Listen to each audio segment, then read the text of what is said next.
An overweight woman advised me that drinking non-caloric beverages would be unhealthy. And she might be right. It can be too healthy, right, to drink all these diet sodas or eat something with non-natural sweeteners, right? I think that makes sense.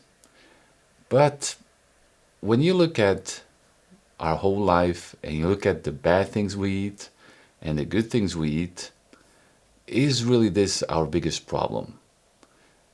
We're talking about sugar alcohols, and maybe if we compare it to regular alcohol, maybe we'll see actually a little bit more dangers there.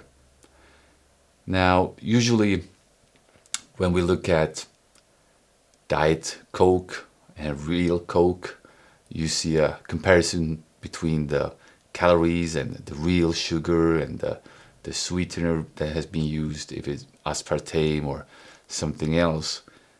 And maybe some studies that haven't been done on humans, usually it's for rats, and then sensationalized by newspapers, maybe they scare people, and you might start to think about the health consequences. Also, you might see that people go and buy, big French fries and a huge burger, and then they take a Diet Coke. And people, might laugh a bit, think that, okay, maybe it's not the Coke that does the overweight here. Maybe it's the French fries. But it could also be the opposite way, of course, that you're trying to decrease your calories and you really want those fries, so you choose not to drink a soda that contains calories. And sometimes it's actually questionable how that non-caloric sweetener reacts in your body. Does it raise insulin?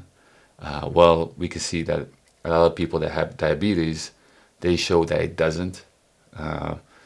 If you know anyone that has diabetes, you know that they can drink these sodas with sweeteners.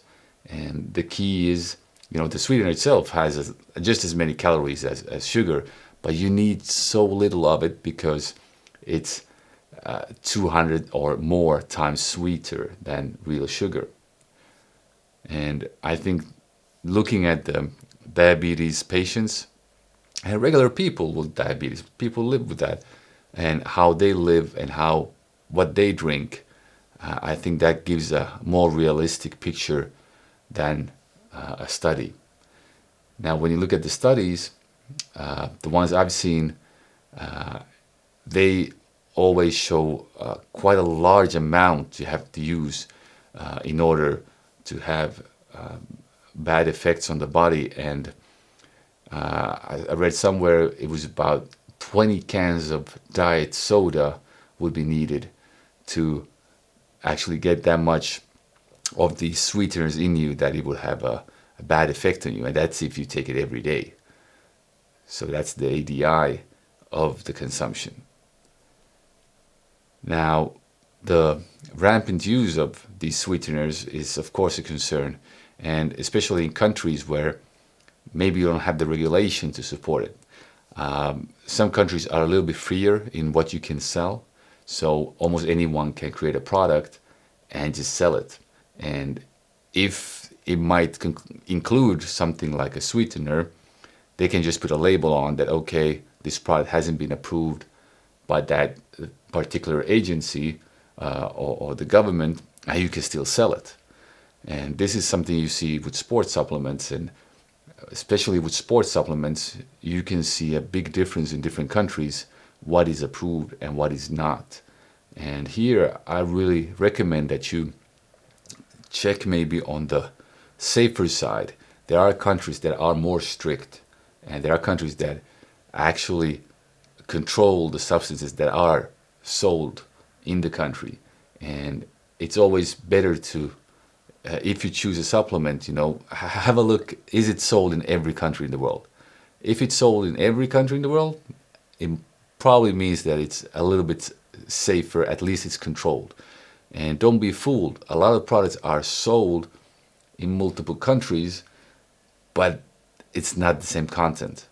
So I did a blog, I remember years ago already, where we compared a BCAA drink by BSN, a nutrition company, and they had a huge amount of vitamin D in their product that was sold in the States, and in Europe it was almost no vitamin D in it because of the strict regulations of how much vitamin D a product can contain in Europe. The same is quite often seen with caffeine, that you have these restrictions, and in some countries the restrictions are not as strict. So that might be, if you're scared about using products that don't have an approval, and you live in a country where people or the government doesn't care that much what is sold to everyone, then it might be a good idea to have a look how it's sold in other countries. Now, for myself, I've noticed that the use of products that have these non-natural sweeteners is very helpful, and it's especially if you want to maintain a physique and you're very busy and you don't have time to cook and you enjoy eating sweet stuff, because a lot of times the sweeteners, they're in something that you drink. And for me, I rather eat my calories than drink them, because a lot of times we don't have to eat that much as we think. A lot of people just eat too much. They're used to eating and the portions are just way too big. Now then, if you start to drink as well stuff that has calories in it, then it's almost inevitable that you will consume too many calories. So I actually prefer to drink non-caloric drinks and then eat the calories. And sometimes, of course, water, which would be the best substitute to, let's say, Diet Coke or Coke Zero, or what may you have, it's maybe not the most interesting product. And I don't see why you should not try to enjoy life. I'm not saying you shouldn't drink alcohol either. I don't drink alcohol myself, but that shouldn't, affect anyone else. And I'm not strict enough with myself to be able to eat non-processed food and just eat, let's say, vegetables, be a vegetarian. I'm not that strict. I think we need a variety, and even bringing in products with less calories and people that really want to lose weight, I think it's a great tool. And I hope they're not discouraged by the fact, and maybe just put it in perspective and see what is actually causing the weight gain. And when we try to help people lose weight and get the body they want and get them away from the risk of being overweight, I think it's a good idea to have have more options. And maybe, you can satisfy your sweet tooth by having a diet soda instead of eating something more calorie dense. So that's my take on it, and I hope you can find something in here that helps you out, and I hope you can get in shape or keep in shape, and whether it means drinking diet sodas or not. And yeah, I'm Eric Snell, the author of the Fit Businessman book, and I'll see you soon again.